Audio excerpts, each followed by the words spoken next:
नमस्कार, मैं कुलदीप सिंह स्वागत करता हूं learn with perfect YouTube channel पर। हम लोग अभी मनोविज्ञान की क्लासेस पढ़ रहे हैं, तो आप लोग आज के क्लास के लिए रेडी हो जाइए। कल की जो क्लास थी उसमें हम लोगों ने लॉरेंस कोहलबर्ग के बारे में पढ़ाई की थी। लॉरेंस कोहलबर्ग ने जो भी चीज़ें बताई उन्होंने अगर आप बेहतर समझना चाहते हैं तो आपको उसके लिए उसकी प्रैक्टिस पेपर, जो पुराने पेपर आए हैं या कोहलबर्ग के जो क्वेश्चन है उन्हें सॉल्व करना पड़ेगा। चलिए, जो क्वेश्चन की सीरीज में हम उसको पूरा करा देंगे। हम लोग नेक्स्ट टॉपिक की तरफ बढ़ते हैं और शायद ये लर्निंग की थियरीज का लास्ट टॉपिक होगा। इसके बाद हम लोग अधिगम के सिद्धांत कंप्लीट हो जाएंगे। और ये लास्ट जो सिद्धांत है ये है किसका सिद्धांत? जेरोम ब्रूनर का। जेरोम ब्रूनर का सिद्धांत। तो हम लोग ब्रूनर को आज पढ़ेंगे और ये छोटा सा टॉपिक है। ब्रूनर पढ़ने के बाद में फिर हमारा लर्निंग के सिद्धांत जितने भी हैं ऑलमोस्ट कंप्लीट हो जाएंगे। हम लोग नेक्स्ट टॉपिक की तरफ आगे बढ़ेंगे। तो ब्रूनर का सिद्धांत हम लोग स्टार्ट करते हैं। आप लोग बिल्कुल रेडी हो जाइए। चलिए भाई, सब लोग तैयार हो जाएं जल्दी से।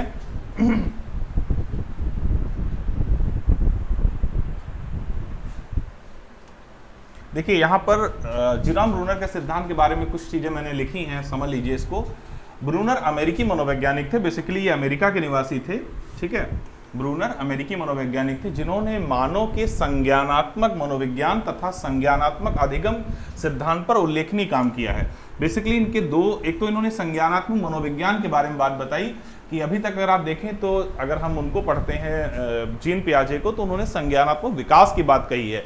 ये कह रहे हैं संज्ञानात्मक मनोविज्ञान की बात, यानी कि हम कॉग्निटिव साइकोलॉजी की अगर बात करें तो उसकी शुरुआत करने वाले मनोवैज्ञानिक कौन थे? ब्रूनर थे। और दूसरी बात, संज्ञानात्मक अधिगम यानी बच्चा अपने संज्ञान से कैसे सीख सकता है, स्वयं अपने द्वारा कैसे सीख सकता है। भाई, संज्ञान का मतलब आप जानते हैं जानकारियां, यानी बच्चा जानकारियों के द्वारा कैसे सीख सकता है, कैसे वो बेहतर तरीके से अधिगम कर सकता है, इस बारे में काम किया है किसने? ब्रूनर ने, ठीक है। तो ब्रूनर का काम बेसिकली दो क्षेत्रों में है जो हमें पढ़ना है। एक संज्ञानात्मक मनोविज्ञान और दूसरा संज्ञानात्मक अधिगम, यानी बच्चा अपने द्वारा कैसे सीखता है। और ब्रूनर जो थे वो पियाजे के शिष्य थे, ये पियाजे के सपोर्टर थे। और आपके लिए इनके दो सिद्धांत हैं जो पढ़ने हैं। कौन कौन से? पहला इन्होंने बताया है खोज आधारित अधिगम के बारे में, डिस्कवरी बेस्ड लर्निंग। हम लोग डिस्कवरी बेस्ड लर्निंग इनका पढ़ेंगे। और दूसरा इन्होंने बताया है संज्ञानात्मक चिंतन का सिद्धांत, कॉग्निटिव लर्निंग। तो दोनों सिद्धांत हम लोग इसको पढ़ते हैं। छोटा सा टॉपिक है, लेकिन यहाँ से एक सवाल आता है। अभी कोई परीक्षा हुई थी, शायद हरियाणा टेट हुआ था, उसमें यहाँ से 2 क्वेश्चन पूछे गए थे। तो छोटा सा टॉपिक है और बेहतर तरीके से समझिएगा। यहाँ से आपका 1 या 2 नंबर किसी न किसी परीक्षा में आता जरूर है। ब्रूनर एक मॉडर्न साइकोलॉजिस्ट हैं। इनकी अभी 2016 में डेथ हुई है, तो अभी बहुत प्राचीन नहीं है। 2016 में इनकी मृत्यु हुई। और इनके सिद्धांत वर्तमान में काफ़ी हद तक शिक्षा के क्षेत्र में महत्वपूर्ण काम करते हैं कि बच्चा कैसे सीखता है, कैसे उसे बेहतर माहौल दे सकते हैं, बच्चे को सीखने के लिए कौन कौन से तरीके होते हैं, पाठ्यक्रम का निर्माण बच्चे के कैसे करना चाहिए। इन सारी बातों पर बहुत अच्छे तरीके से ब्रूनर ने स्पष्ट किया है अपनी चीज़ों को। तो इनके 2 सिद्धांत हम लोगों को पढ़ने हैं। एक तो हमें पढ़ना है खोज आधारित अधिगम क्या होता है, डिस्कवरी बेस्ड लर्निंग, क्योंकि इनकी किताब का नाम था डिस्कवरी लर्निंग। बेस्ड हटा दें तो ये किताब का नाम आ जाता है डिस्कवरी लर्निंग। तो इन्होंने खोज को बहुत ज़्यादा महत्व दिया है। और दूसरा, बच्चे चिंतन कितने प्रकार से करते हैं, क्योंकि पियाजे के शिष्य थे, तो ये भी कहीं ना कहीं ये बात मानते हैं कि चिंतन ही विकास का आयाम होता है। चिंतन से ही हमारे सभी प्रकार के विकास हो सकते हैं। जब हम अपने जानकारियों के आधार पर चिंतन करते हैं, सोचते हैं। अब आप कह सकते हैं कि चिंतन शब्द का मतलब क्या होता है? तो चिंतन शब्द वैसे तो बहुत विस्तृत है, लेकिन चिंतन का मतलब होता है जब हमारे सामने कोई समस्या आती है तो उस समस्या के संभावित अनुमान खोजना, उस समस्या से बाहर निकलने की जो एक संज्ञानात्मक प्रक्रिया होती है, उसी को हम चिंतन कहते हैं। चिंतन कितने प्रकार का होता है इसके बारे में अगली क्लासेज में हम पढ़ेंगे कि चिंतन क्या होता है, इसकी परिभाषाएं, ये सारी चीजें हम लोग पढ़ते हैं। तो यहाँ पर हम आपको बता दें कि ब्रूनर के 2 सिद्धांत हम लोगों को पढ़ने हैं, खोज आधारित अधिगम और संज्ञानात्मक चिंतन का सिद्धांत। तो इसकी शुरुआत करते हैं। सबसे पहले खोज आधारित अधिगम की बात करें। चलिए, खोज आधारित अधिगम, ब्रूनर की पुस्तक डिस्कवरी लर्निंग में ब्रूनर ने बताया है कि बच्चों को सिखाने का सबसे अच्छा तरीका क्या होता है? खोज होता है, क्योंकि खोजने की प्रवृत्ति बच्चों में जन्मजात पाई जाती है। अतः बच्चों को खोज के लिए प्रेरित करना चाहिए। उनके समक्ष विभिन्न प्रकार की समस्याएं रखी जाएं, जिनका समाधान बच्चे स्वयं अपने चिंतन के द्वारा करें, क्योंकि बच्चे जब चिंतन करते हैं तभी सीखते हैं। तो यहां पर इन्होंने सिंपल सी एक बात बताई कि अगर हमें बच्चे को पढ़ाना है, बच्चे को सिखाना है, बच्चे को हमें जो है संज्ञानात्मक परिपक्वता की तरफ ले जाना है, तो उसका एक ही तरीका ब्रूनर कह रहे हैं, और वो है खोज।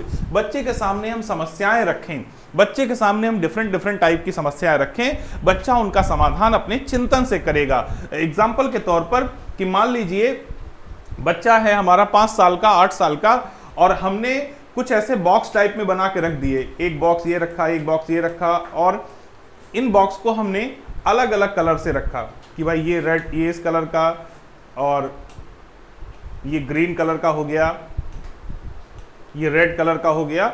अब हमने ढेर सारी बॉल्स भी रखी यहां पर, कुछ बॉल रेड हैं, कुछ ग्रीन हैं, कुछ ब्लू हैं, ऐसे रखी हमने बॉल यहां पर, और बच्चों से कहा कि इन बॉल को इस बॉक्स में डालिए, लेकिन हम उसे बताएं ना, हम उसे ये ना बताएं कि आपको रेड वाली रेड में डालनी है, ग्रीन वाली ग्रीन में डालनी है, उसे हम बताएं ना, उसे छोड़ दें कि भाई आपको बॉल को बॉक्स में डालना है। तो बच्चा अपने आप पहले गलत डालेगा, हो सकता है ग्रीन वाली रेड में डाल दे, लेकिन धीरे धीरे उसकी समझ में आ जाएगा कि हमें ग्रीन वाली ग्रीन में डालना है, रेड वाली रेड में डालना है। तो ये क्या था, ये उसका चिंतन है जो खोज के द्वारा प्रवृत्त होता है। जब बच्चे के सामने समस्याएं आती है तो उसे खोजने की कोशिश करता है, उसका समाधान खोजने की कोशिश करता है, और इसी के द्वारा वो सीख लेता है, इसी के द्वारा वो बेहतर लर्नर बन जाता है।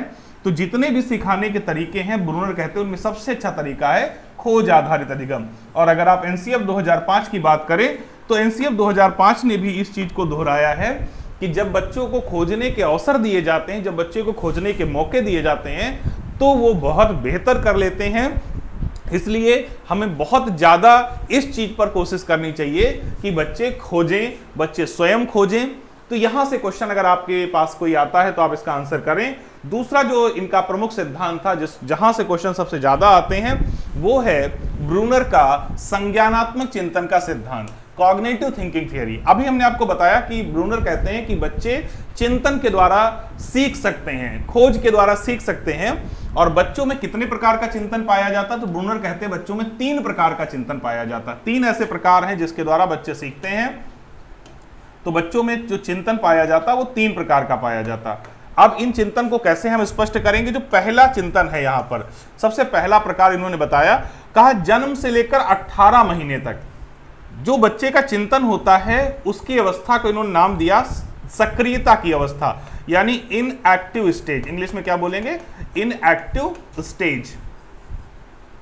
अब यहां ब्रूनर कहते हैं कि जो 18 महीने तक बच्चा होता है वो सक्रिय क्रियाएं करता है, वो कोई भी चीज समझ के नहीं करता। जैसे उसे भूख लगी तो उसका हाथ पैर हिलने लगता है, यानी जैसे हाथ पैर हिलाना, इसमें आप क्या क्या लिख सकते हैं, हाथ पैर हिलाना, हाथ पैर हिलाना, चिल्लाना,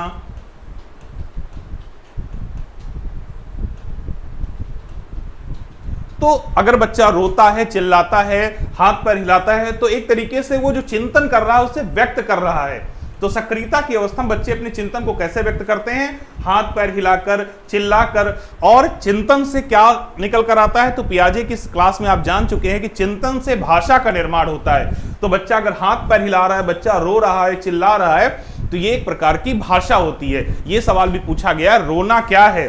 तो आपको पता है, चाहे आप जीन पियाजे पढ़ें, चाहे ब्रूनर पढ़ें, तो ये दोनों लोग कहते हैं, या हमें कहें कि ये बात सत्य है कि रोना एक भाषा होती है। देखो आज से पहले अगर आप ये जानते हो कि रोना संवेग है, रोना कोई मूल प्रवृत्ति है, तो वो गलत है। रोना क्या होता है, एक भाषा होती है।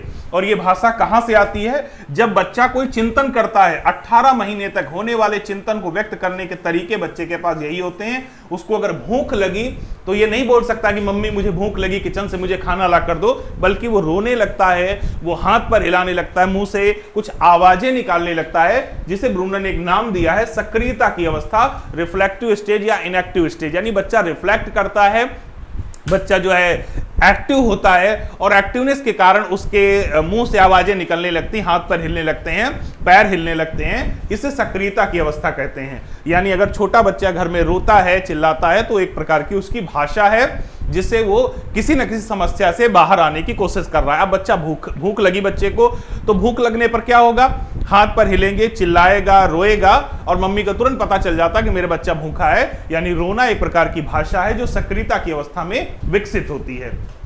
तो ये पहली अवस्था की बात हो गई। दूसरी अवस्था में आते हैं 18 महीने से 24 महीने तक, यानी 18 महीने से 2 साल तक। और अगर आपने जीन पियाजे जब पढ़ा था और अच्छे तरीके से पढ़ा होगा तो वहां जीन पियाजे एक बात कहते हैं कि 20 महीने के बाद क्या होता है, वस्तु स्थायित्व बन जाता है। ये जीन पियाजे ने बताया है आपको कि 20 महीने के बाद ऑब्जेक्ट परमानेंस हो जाता है। तो अब अगर बच्चा कोई चिंतन करेगा, उसे भूख लगी, उसे प्यास लगी, उसे गर्मी लगी, वो कुछ कहना चाहता है, तो यहां पर वो रोएगा चिल्लाएगा नहीं, क्योंकि 18 महीने तक रोने चिल्लाने की अवस्था है। अब वो विभिन्न प्रकार की दृश्य प्रतिमाएं बनाता है, मन के अंदर इमेज बनाता है कि खाना ऐसा होता है, मम्मी किचन की तरफ गई हैं, अब खाना लेकर आएंगी, अब हमारे सामने खाना आ गया, अब मम्मी ने आंख दिखा दी तो हम गलत कर रहे हैं, मम्मी मुस्कुरा दी हैं तो अब मुझे ये चीज मिल जाएगी। यानी उसके मन के अंदर दृश्य प्रतिमाएं बनती हैं। और उस प्रतिमाओं को कैसे व्यक्त करता है, तो ब्रूनर कहते हैं विभिन्न प्रकार के हाव भाव द्वारा। विभिन्न प्रकार के हाव भाव जो होते हैं वो एक प्रकार की भाषा होते हैं कि जब मम्मी मुस्कुरा दी तो बच्चा भी मुस्कुरा देता है, यानी बच्चा चिंतन करता है कि मम्मी मुस्कुरा दी हैं, यानी अब मुझे खाना मिलेगा, अब मुझे खिलौना मिलेगा, अब मुझे टॉफी मिलेगी, इसलिए वो भी मुस्कुराने लगता है। तो बच्चे के जो हाव भाव होते हैं वो भी उसके चिंतन का परिणाम होते हैं, उसके चिंतन का रिजल्ट होते हैं, जो 18 महीने से 24 महीने की अवस्था में डेवलप होते हैं, जिसे ब्रूनर ने नाम दिया है दृश्य प्रतिमा की अवस्था, आइकॉनिक स्टेज। इंग्लिश जरूर इसकी याद रखिएगा क्योंकि कई बार इनके नाम हिंदी में चेंज हो जाते हैं। इसे आइकॉनिक स्टेज कहते हैं, इसे इनएक्टिव स्टेज कहते हैं। तो 18 महीने से 24 महीने तक जो बच्चा होता है वो दृश्य प्रतिमाओं के द्वारा अपने चिंतन को व्यक्त करता है। विभिन्न प्रकार के हाव भाव उसके जो होते हैं, विभिन्न प्रकार के जो उसकी भाव भंगिमाएं होती हैं, जो अपने मन में वो बनाता है, उसी के द्वारा उसके चिंतन को हम व्यक्त करना समझते हैं।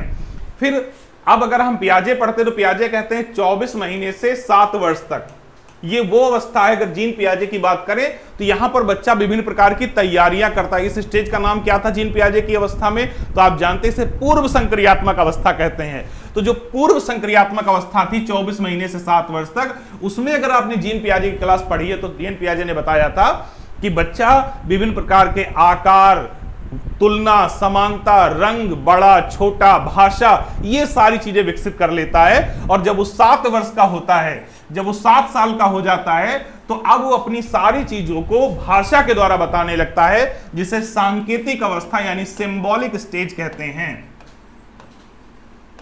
जिसे कहते हैं सिंबॉलिक स्टेज, सांकेतिक अवस्था। यहां पर बच्चे की चिंतन को व्यक्त करने का सबसे अच्छा तरीका क्या होता है, उसकी भाषा होती है, जो वो बोलकर भी बोल सकता है। यहां पर भी भाषा है, यहां भाषा क्या है, रोना चिल्लाना, यहां भाषा क्या है, विभिन्न प्रकार के हाव भाव, लेकिन अब संकेत आ गए हैं। अब वो बोल सकता है, इशारे कर सकता है, हाथों से बता देता है, तो संकेत के द्वारा वो चीजों को प्रस्तुत करता है।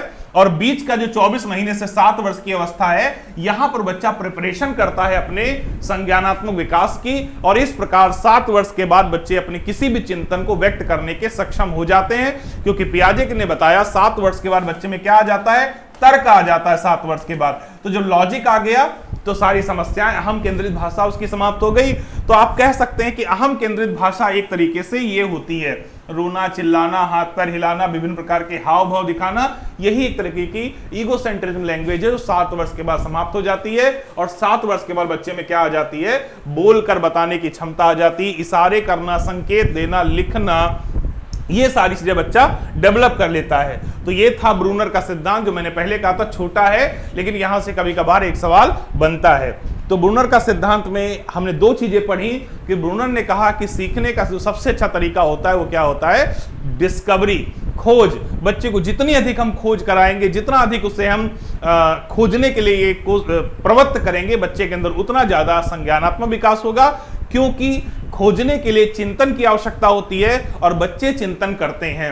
18 माह से पहले बच्चा जो चिंतन करता है वो सक्रिय चिंतन होता है, जैसे हाथ पैर हिलाना, रोना चिल्लाना, बलबलाना। और 18 से 24 माह तक बच्चा जो चिंतन करता है उसमें हाव भाव, वस्तुओं और घटनाओं की इमेज मन में बनाना। और 7 वर्ष के आगे जो अवस्था होती है वहां पर बच्चा संकेतों के द्वारा सीखता है। यही जेरोम ब्रूनर का छोटा सा सिद्धांत था। तो नेक्स्ट क्लास हम लोग पढ़ेंगे वो रॉबर्ट गैने की होगी। रॉबर्ट गैने की क्लास के बाद आपका ये अधिगम का सिद्धांत जो पिछले 10 से 12 क्लास से चल रहा था वो कंप्लीट होगा, और हम अगले सेगमेंट में समावेशी शिक्षा की तरफ चलेंगे। तो इसके बाद हम लोग रॉबर्ट गैने पढ़ेंगे। तो ये क्लास यहीं तक। नमस्कार, धन्यवाद।